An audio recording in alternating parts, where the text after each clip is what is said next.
हास परिहास भी किसी से नहीं करना चाहिए, हंसी मजाक किसी से नहीं करना चाहिए। पुराने संतों की कहावत है महाराज जी कि लड़ाई की जड़ हंसी और बीमारी की जड़ खांसी। 3 सप्ताह खांसते खांसते हो जाए तो टीवी वाले को दिखाना चाहिए कहीं टीवी तो नहीं हो गई, क्षय रोग तो नहीं हो गया। लड़ाई की जड़ हंसी, हां समय पर कभी कोई हंसने वाली बात हो तो एक आध बार कोई हंस लो, पर वही हास परिहास उचित है जिससे किसी के भी मन को पीड़ा न पहुंचे। आपके हास परिहास से किसी के मन को पीड़ा हो गई तो वो पीड़ा नहीं, हिंसा हो गई। आपकी हंसी मजाक से किसी ब्राह्मण को पीड़ा हो गई तो ब्राह्मण की हिंसा हो गई। हिंसा का अर्थ क्या हुआ? ब्रह्म हत्या हो गई।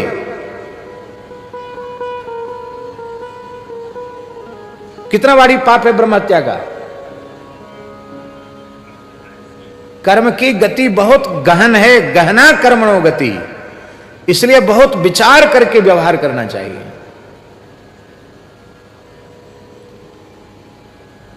मानसिक हिंसा, वाणी से की गई हिंसा और प्रत्यक्ष व्यवहार में की गई हिंसा, ये 3 प्रकार की हिंसा है। तीनों प्रकार की हिंसा का जो त्याग करता है उसे अहिंसक कहते हैं। और ये अहिंसा महाराज जी क्या है? परम धर्म श्रुति विदित अहिंसा।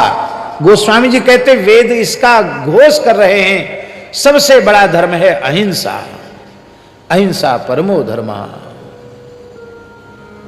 अपने कष्ट पालो पर किसी भी प्राणी को मनवाणी क्रिया से दुख मत पहुंचाओ।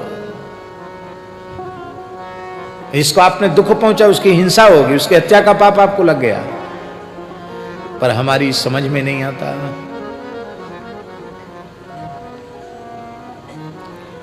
गोस्वामी तुलसीदास जी महाराज एक गांव में गए, महाराज जी भजन कर रहे थे, उनके जीवन चरित्र में आता है। तो गांव के बच्चों ने उनको भजन कर रहे थे, उनको सताया है और कुछ नहीं बोले, शांत भाव से बैठे रहे। बच्चे धूल मिट्टी फेंके, पत्थर फेंके और अंत में बच्चों ने देखा कि बाबा जी तो आंख खोल ही नहीं रहा है, तो बच्चे चले गए। उसमें एक बच्चा था, ब्राह्मण बालक, बहुत दुष्ट प्रकृति का था। हरिराम नाम था उसका, है सुधोली है, दुबोली, दुबोली गांव का था। कहां है दुबोली गांव? बिहार क्षेत्र में है, ये मिथिला क्षेत्र की बात है। तो उसका हरिराम नाम का ब्राह्मण बालक था, उसने गोस्वामी जी को सताया, बहुत ज्यादा सताया। और तो सब बालक भाग गए, पर वो ढीठता करता रहा। उस पाप का भयंकर परिणाम हुआ कि वह हरिराम नाम का बालक अपने षडंग वेदों के विद्वान पिता की संतान था। स्वयं त्रिकाल संध्या करने वाला, गायत्री जप करने वाला एक बहुत अच्छे परिवार का बालक था। संध्या करता था, वो वेद पाठ करता था हरिराम। और तुलसीदास जी मन में दुखी हो गए, भगवान का ध्यान कर रहे थे, उनका ध्यान नहीं बना और उसका परिणाम ये हुआ कि गोस्वामी जी उठ के वहां से चले गए, दुखी हो गए। इसी पाप के कारण उस विप्र बालक को ब्रह्म राक्षस होना पड़ा और गोस्वामी जी ने ही उसका उद्धार किया।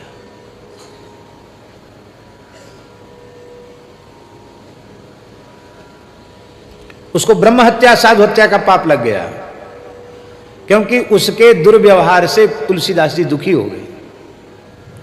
उन्होंने कोई शाप नहीं दिया कि तू ब्रह्म राक्षस हो जा, लेकिन वो ब्रह्म राक्षस हो गया। और अंत में गोस्वामी जी की कृपा से ही उसको सदगति मिली। इसलिए भैया, गौ ब्राह्मण साधु किसी का अपराध न बन जाए। मैं जानकर भी नाम का उच्चारण नहीं कर रहा हूं, चलो नाम ले देता हूं, कोई बात नहीं, क्या हानि है नाम लेने में। श्री सुदामा कुटी के बड़े पुजारी जी थे, परम पूज्य श्री रामचंद्र दास जी महाराज, बहुत अच्छे संत थे। बिहार का शरीर था उनका। गया जिले में एक चंद्रगढ़ स्टेट अपने जमाने में थी, उसके राजा के राजगुरु परिवार के वे बालक थे, राजगुरु थे उनके पूर्वज। घर का पुजारी जी का नाम था पंडित नेमि नारायण मिश्र, ये घर का नाम था उनका। वेद और कुछ व्याकरण घर से ही पढ़ के आए थे, बाद में साधु हो गए, बचपन के साधु थे, जीवन भर भजन किया और श्री कुटिया बिहारी सरकार की पहले अपने गुरुस्थान रामबाग में सेवा की और बाद में फिर पूज्य श्री सुदामा दास जी के आग्रह पर सुदामा कुटी में आ गए और लंबे समय तक उन्होंने सेवा की। उनको सब लोग बड़े पुजारी जी कहते थे। उनके पास माला बहुत थी, 3-4 तरह की हजारा माला थी। किसी को कहते थे रामास्त्र, किसी को कहते थे सीतास्त्र, किसी को कहते थे ब्रह्मास्त्र। और हम ला बच्चा हमारा ब्रह्मास्त्र ले आ, तो हम पहचानते थे कि रामास्त्र कौन है, ब्रह्मास्त्र कौन है। किस जानकी जी के मंत्र का जप करते थे उसको सीतास्त्र कहते थे, राम मंत्र का जप करते थे, अलग अलग माला थी और सब ऐसी चमकती थी जप के कारण माला कि जैसे कोई सान धर के चमका दे, ऐसे चमकती थी माला उनकी। जब से माला चमक जाती, खूब जप करते थे। और मंदिर में सेवा पूजा होने से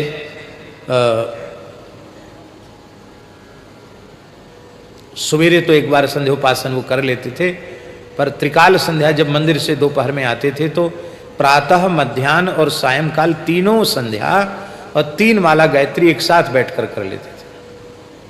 आप लोग इससे प्रेरणा मत लेना, समय से ही करनी चाहिए, लेकिन कर्म का लोप ना हो, क्रिया का लोप ना हो, ऐसी उनकी श्रद्धा थी। और पूरा जीवन ऐसा ही उनका भगवत सेवा में गया। बहुत अच्छे संत थे, मेरे ऊपर बहुत कृपा थी उनकी। आखिरी में उनको लकवा मार गया, एक अंग, बायां अंग पूरी तरह उनका व्यर्थ हो गया। बहुत इलाज चला, बड़ी मुश्किल से कुछ खाने पीने में समर्थ हुए। दुख के समय कोई किसी का नहीं होता है, संसार की असलियत तो यही है। पर पूज्य गुरुदेव भक्तमाली जी कहीं बाहर जाते तो घंटा 2 घंटा उनके पास बैठ के जाते, बाहर से आते तो पहले पुजारी जी के पास आकर बैठते। हम भी उनके पास बैठते थे आकर के। अकेले रहते थे बेचारे, नीचे आ गए थे, ज़्यादा एकाध कोई सेवक भी सेवा किया चला गया। तो हम एक बार उनके निकट महाराज जी बैठे थे, तो पुजारी जी बहुत रोए और उन्होंने कहा, बच्चा मैंने ऐसा कोई पाप नहीं किया, जागृत में नहीं स्वप्न में, कि जिसके कारण मैं इतना शौचाचार से रहने वाला आज कुछ नहीं कर सकता, ना माला फेर सकता, न कुछ कर सकता। ये किस पाप का परिणाम है?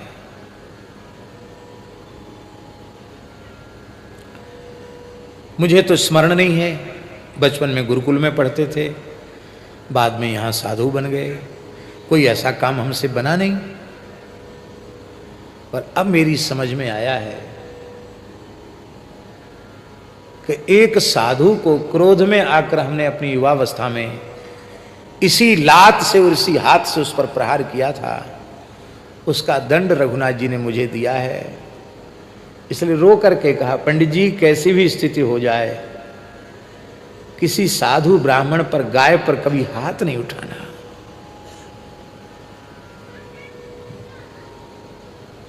हम लोग क्रोध में आ जाते हैं, कुछ भी कहने लग जाते, कुछ भी बकने लग जाते, कुछ भी करने लग जाते। मार खाकर भी किसी को मारने का प्रयास मत करो। साधुता यही है, सज्जनता यही है। हाँ, ये बात जरूर है, किसी निर्बल पर कोई अत्याचार कर रहा है, गाय पर अत्याचार कर रहा है और आप में प्रतिकार करने की शक्ति है तो आप जरूर प्रतिकार करो। लेकिन स्वयं आपको कोई पीड़ित कर रहा है तो आपके अपने व्यवहार से गौ, ब्राह्मण, संत, इनको किसी भी प्रकार की पीड़ा नहीं होनी चाहिए। एक और घटना हम आपको सुनाते हैं। आपने नरवर नाम सुना है? नरवर,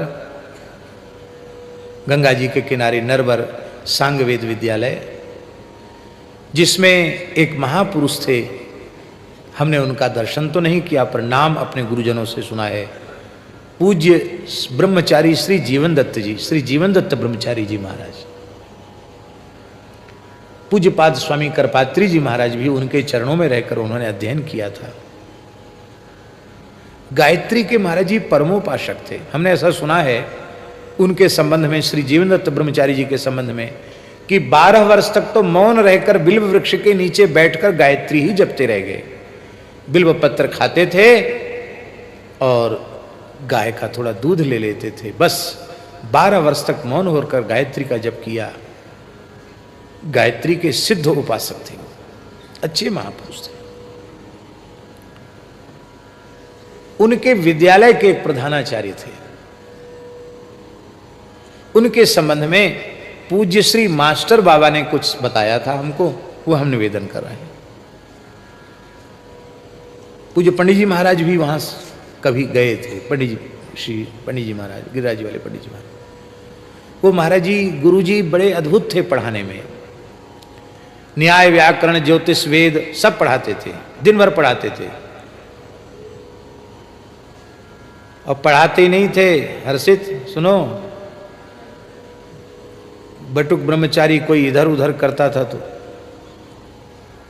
पिटाई भी करते थे। और ऐसी थप्पड़ थी उनकी कि एक थप्पड़ में ही बालक, उसको जीवन भर याद रहता था कि गुरु जी की थप्पड़ कभी पड़ी थी हमारे ऊपर। माने कठोर अनुशासन के वो थे। पर वर्ष में जब उपाकर्म, श्रावण उपाकर्म हो जाता है तो उसके बाद 3 दिन का अनध्याय होता है। तो उस अनध्याय के बाद वो एक दिन ऐसी एक विचित्र लीला करते थे कि आपको सुनकर आश्चर्य होगा। वो सभी ब्राह्मण बालकों का चरण धोते थे अपने हाथ से। कहते थे तुमको दोष नहीं लगेगा, मैं शिष्य मानकर पाद प्रक्षालन नहीं कर रहा हूँ, ब्राह्मण मानकर आपका पूजन कर रहा हूँ, भगवान की विभूति मानकर पूजन कर रहा हूँ। सभी बटुक ब्रह्मचारियों का चरण धोते थे, चरणामृत लेते थे, मस्तक पर चंदन लगाते थे और दंडवत प्रणाम करते थे। और कहते थे कि वर्ष भर में अध्यापन के काल में हमने मन से, वाणी से, क्रिया से कोई आपके प्रति कठोरता का व्यवहार किया हो तो आप सब ब्राह्मण हैं, भगवान के स्वरूप हैं, हमको हृदय से क्षमा कर देना। रो करके कहते नहीं तो मेरा लोक परलोक बिगड़ जाएगा। बालक रोने लग जाते थे, गुरुजी आप क्या कह रहे हैं। अब महाराज जी इससे आगे की बात तो जल्दी विश्वास नहीं करेंगे आप। कहते थे सब अपना अपना पैर मेरी छाती पर छुआओ, मैं आज्ञा देता हूं, दोष नहीं लगेगा। आपने सुना कभी ऐसा? पर धन्य है भारतवर्ष, ऐसी भी ब्राह्मण भक्ति होती है।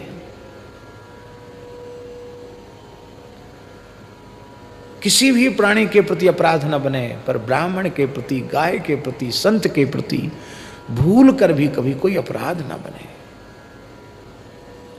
बात बात में हम लोग लड़ झगड़ जाते हैं, एक दूसरे को नीचा दिखाने लग जाते हैं, गाली गलौज की भाषा पर भी उतर जाते हैं, लेकिन ये कितना बड़ा पाप है, इस बात का हम लोग विचार नहीं करते हैं। बोलो भक्तवत्सल भगवान की जय।